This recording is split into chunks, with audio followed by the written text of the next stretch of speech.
yeah, lean into like that fear of losing them. And it's just like, well, what are you losing?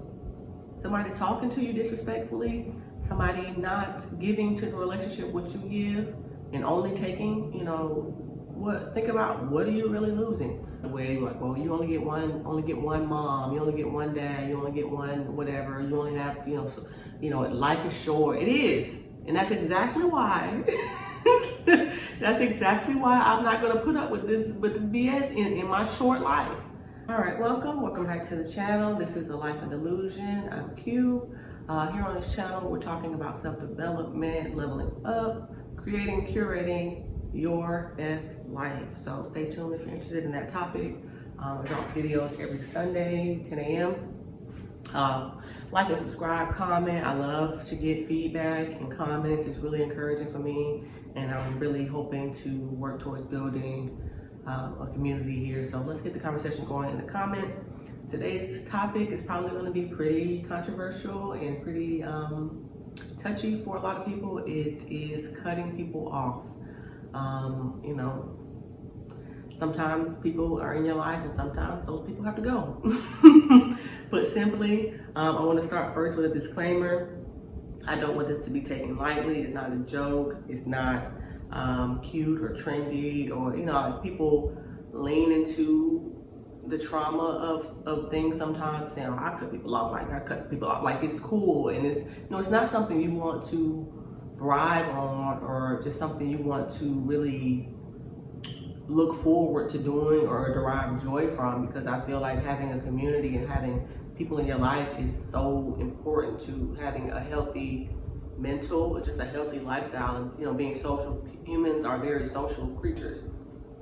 So saying that you don't need anybody, or all those kind of things, I feel like that's not a healthy approach to this topic, and that's not what I'm encouraging at all.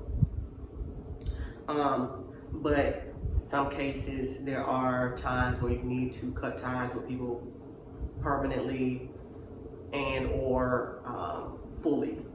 So that's what we're going to get into today. A lot of times, and this is kind of speaking on people, this is speaking on people in your life that you care about, but they are treating you poorly.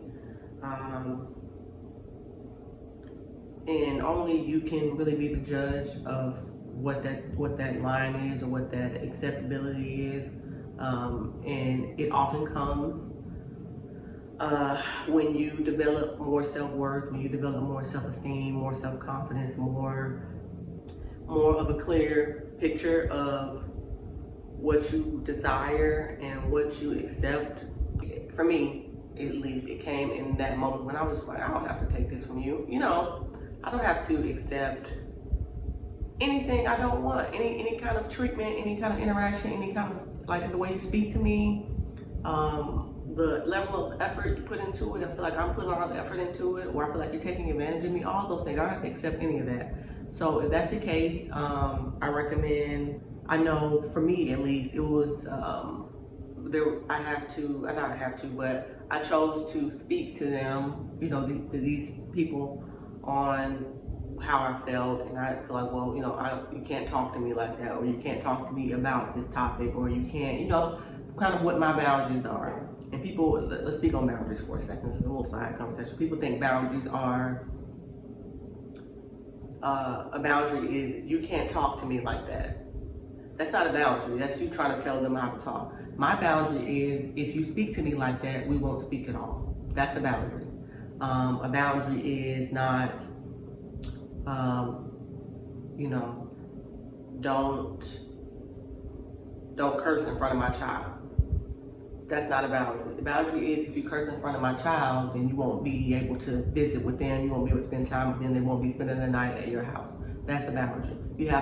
A boundary is essentially something I'm going to do if an action persists or an action does not persist. If you're doing something I like or something I don't like, this is what I'm going to do. Not that you can't do this and you can't do that and don't talk to me. You can't tell them what to do. They're going to do it anyway. What you can do is say, what I'm going to do if you continue to do this, or if you don't do this, then this is going to happen for me. That's what a boundary is. So back to the topic.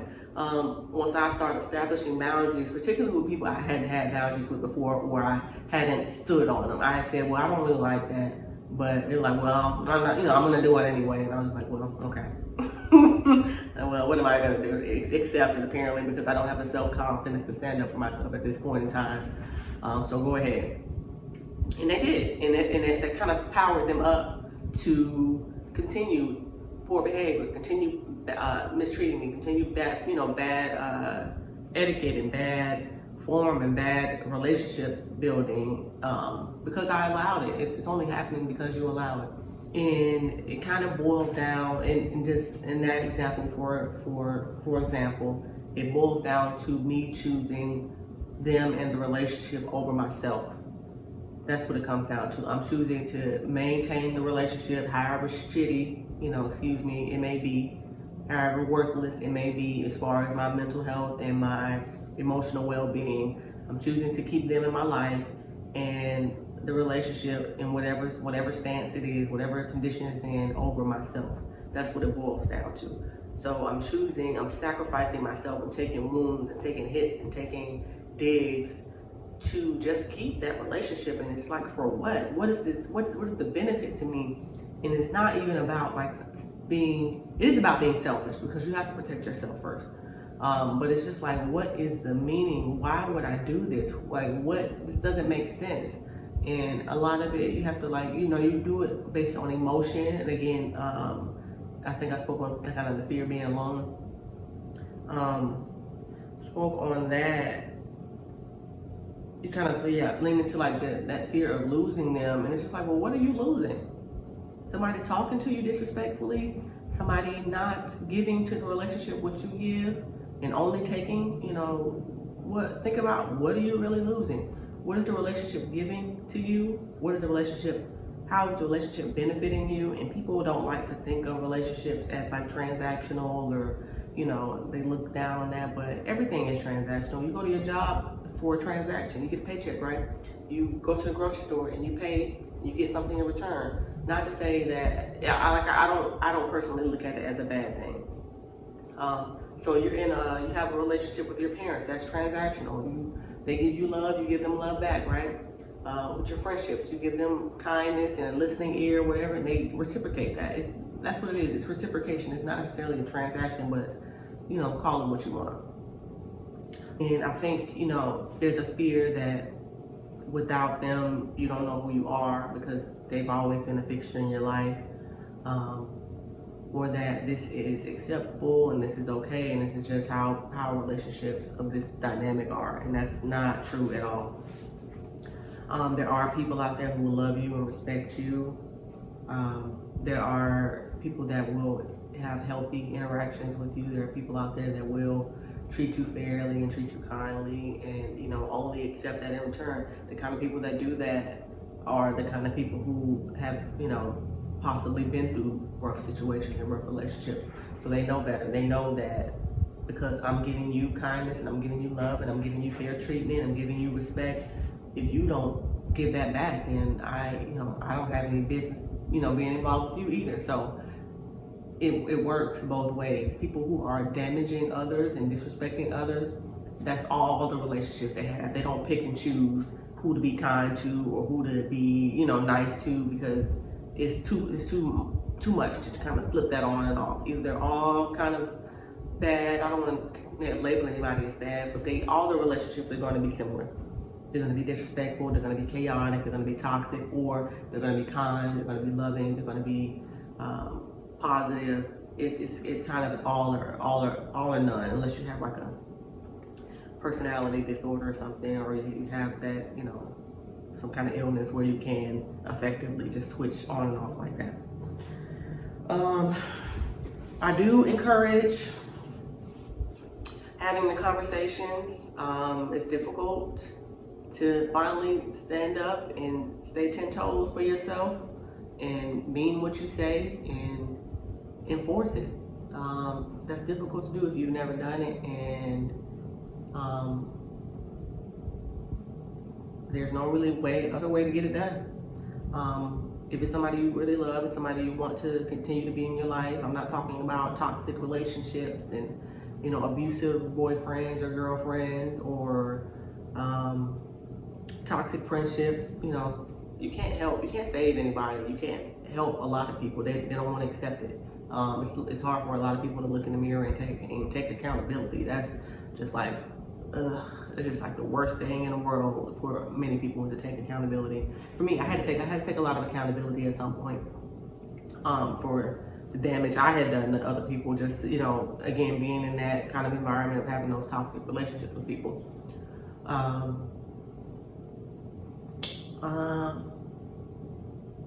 Yeah, I definitely think lead by example. Everybody's not going to follow. You can lead a horse, but you can't make a drink. So go into it being respectful. Don't step out of your own character. Speak kindly. Let them know that you love them and you want to continue to have a relationship with them, but you can't do it in the current state it's in. You can't be disrespected. You can't be mistreated. You can't be used. You can't be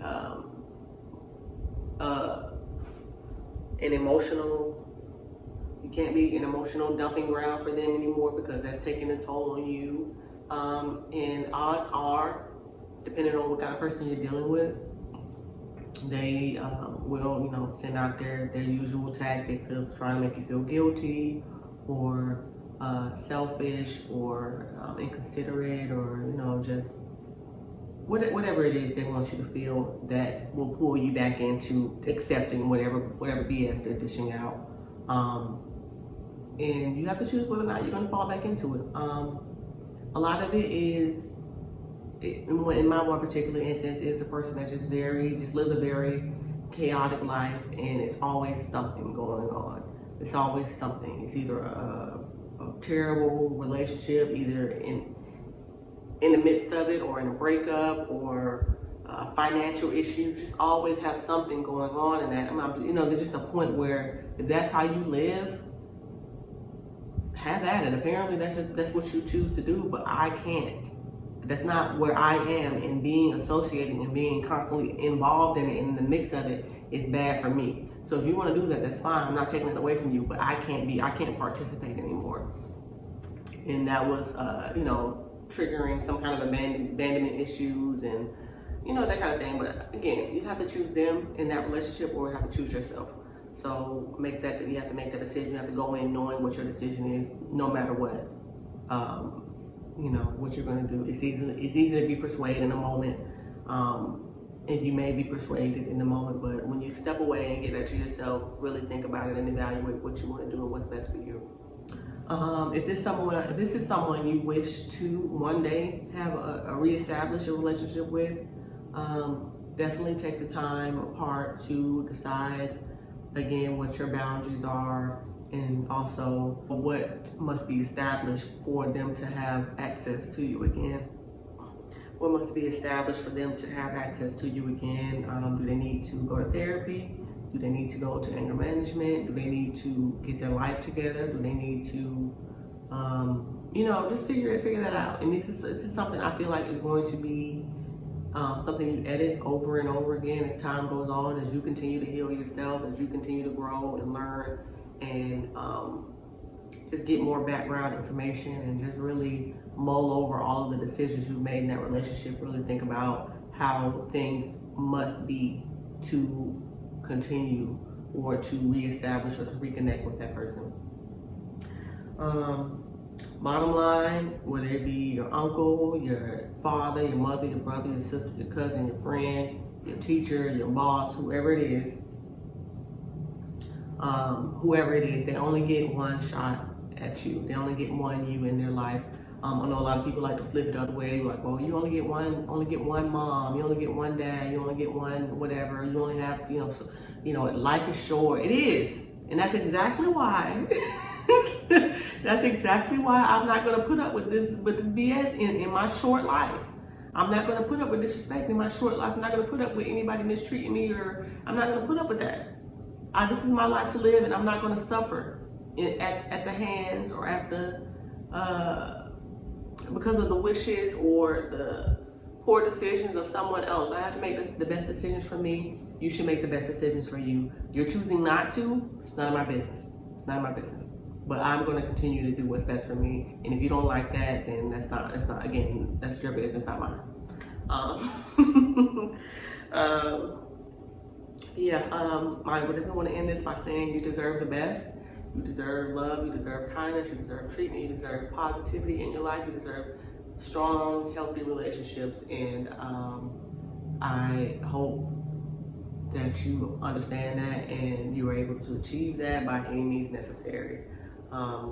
Be kind. Don't go out here looking to destroy people, tear people down. That's not what I'm intending for this message to convey. The big picture is to rewrite the narrative, to push more positivity, to push healthy relationships out, to push having boundaries and having self-love on such a deep level that nobody can step on your toes and get away with it. So that's my guide to cutting people off. Thank you for watching. Like and subscribe. If you feel comfortable, definitely share your stories in the comments on how and when you had to cut people off. I know it's a very common thing right now that I don't know if it's just the millennial generation and just how we're feeling about things, because we're coming out of a era of parents that weren't loved the way they should have been, and in a lot of ways that trickled down to us. So I think we're just kind of really establishing doing things differently, and I'm grateful for that. It's difficult, somebody has to do it, but I'm glad we're making the progress so that the next generations can do even better. That's the goal, after all. Thank you for watching, and stay tuned. I drop videos every Sunday at 10 a.m. I hope you enjoyed this. Again, leave a comment, let me know how you're feeling, and if you can relate to these situations. I'm sure there's somebody out there that can relate. But I'll see you in the next one. Bye.